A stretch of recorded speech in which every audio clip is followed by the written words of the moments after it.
VSEPR diagrams. Let's look at our first shape over here. We have these two X's. X stands for the surrounding bonded atoms, and the A here stands for the central atom.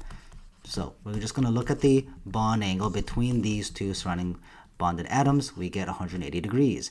If we add a third surrounding bond atom, so now we have three of them here, what's going to happen? Well, this bond segment, and this bond segment do not like each other, so they want to stay away from each other as much as possible, thereby pushing away from each other and making this bond angle decrease. So we went from 180 down to 120, which makes sense.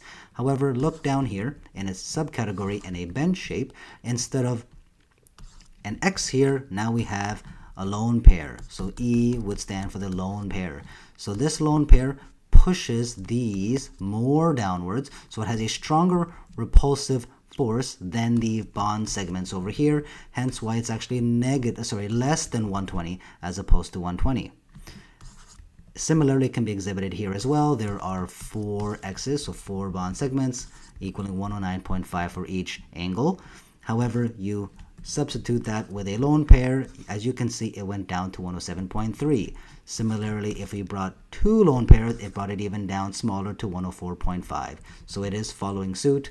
AX5 and AX6 have their own constituents as well. Let's look at this question over here. SO42- has 1 sulfur. Sulfur has a valence electron of 6. Oxygen has a valence electron of 6. You add them all up, you get 32. Now we use the greatest common multiple of 8 rule. 8, 4 gives you 32. 32 minus 32 gives you 0. So there should be 0 electron dots around this central atom. If you're still confused about this greatest common multiple of 8 rule, please look at my Lewis structural diagrams video. So let's have a double bond here, single bond here, single bond here.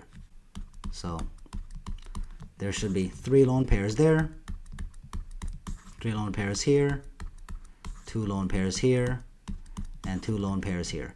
So this should give you enough information to do the formal charges. Please pause the video, try these formal charges yourself. So if you got 0 here, 0 here, 4 here, 0 here, and 6 here, and -1 here, you did it correct. This happened twice. This happened twice here, this happened twice here.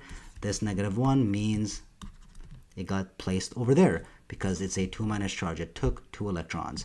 Well, as you can see, there are 4 segments bonded to 4 oxygens, so it has to be AX4.